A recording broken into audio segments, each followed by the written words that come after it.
Okay, thank you for joining me and one of my clients on a custom tour in Washington State. There are some things that he wanted to see, and we flew around and looked at them. So I don't have our in-cockpit voice in this video because my client was saying some things that were kind of private, and I didn't really want to have to include those. So he's pointing out different things along the way. He knows the area very well. He just pointed out the Northrop homestead. We're in Northrop Canyon, which is right off of Banks Lake. And he's also pointing out some things that are personal to him and his family, which we don't really need to get into here. I'm pointing out Steamboat, which is the name of a rock up ahead, and I'm acknowledging the fact that I finally know where I am. Didn't exactly get lost, but didn't really know where I was either. He's pointing out a grade, a certain road along the way, and then he's going to be pointing out some cans down below that were left over from the kitchen when they were building the dam. There was a camp out here, and apparently they just threw all their cans into the ground there. And there must be thousands of them down there, all rusted. So we're at Banks Lake now. That rock out in front of us is called Steamboat, and we're going to make a turn now to go up the lake. We're heading for Electric City and the Grand Coulee Dam. This is a big recreational lake in central Washington State. It is fed by the Columbia River. There's actually a pipeline that pulls the water up and into this lake. It's slightly higher than the Columbia River's elevation. And later on, after we look at the Grand Coulee Dam in this video, you'll see the pipes that bring the water up.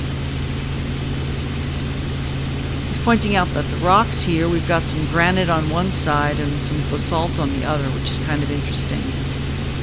Over here, I've just cut out a part of the video where we overflew his home. I don't really think that we needed to do that.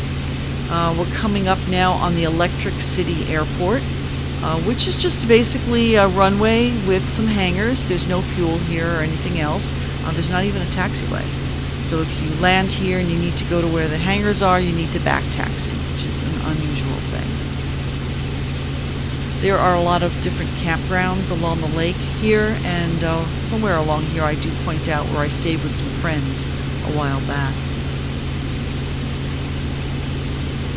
The lake is pretty long. He told me how long it was, and I've actually forgotten. I'm thinking it's 30-something miles long.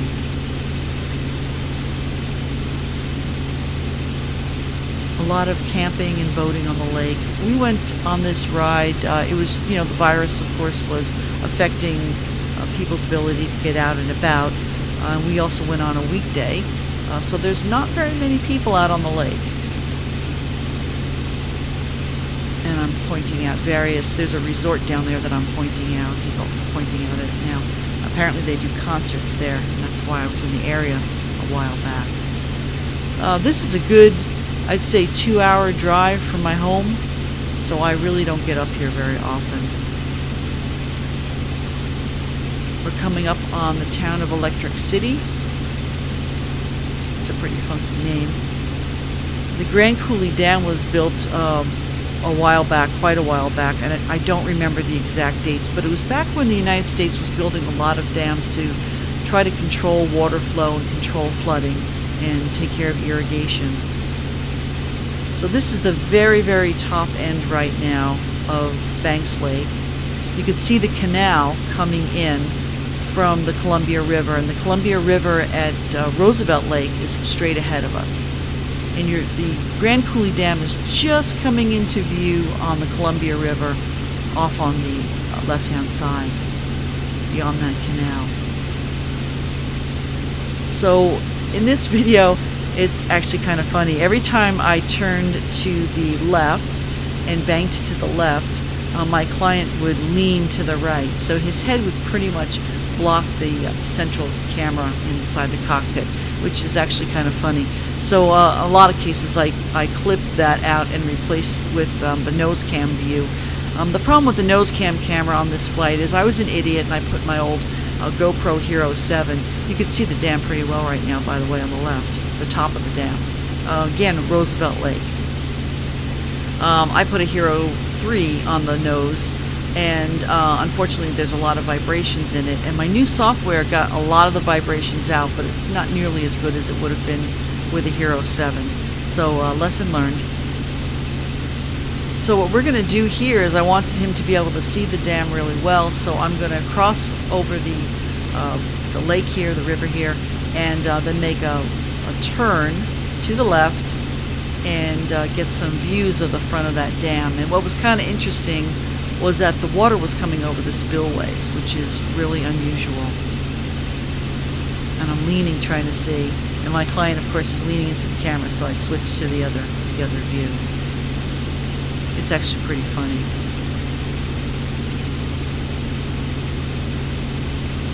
This is down below the dam.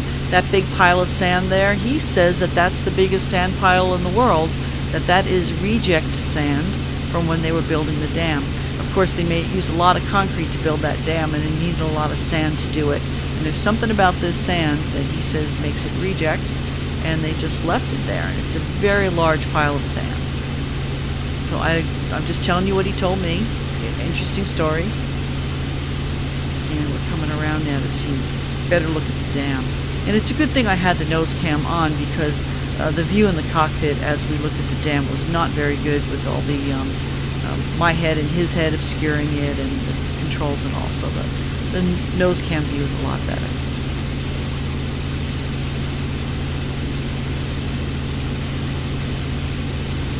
So as you're looking here, there's the dam with the water coming down over the spillways. We had a lot of snow over the winter, and we had a late summer, late snow melt. So the water's just coming in from Canada and from the mountains. It's all going into the Columbia River system. It's filling up that lake. There's more water than they need.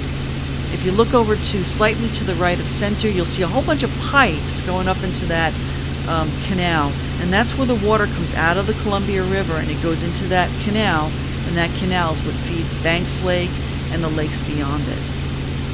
So this water is all used for irrigation in the Quincy Basin. So if you look at a map and you follow Banks Lake down, you'll see there's a string of lakes in a row, but you'll also see the canals off to the side, and they go into the Quincy Basin, they go down to Moses Lake, and they provide a lot of the irrigation for the area. So now we're heading back the way we originally came. We're just going right back the same way. And we're not going to go up that canyon. In fact, this video is going to end really before we go much further. And I'm hoping to get some more videos out of this little trip. I thought this was the highlight of the trip, though, seeing the Grand Coulee Dam. So I hope you enjoyed the video, and I hope you subscribe if you're not already a subscriber. Consider joining a channel as a member. And I hope you stop in and see more videos. If you like what you saw, thumbs up. Leave a comment. I like to get good comments. And that's about it. Thanks for tuning in.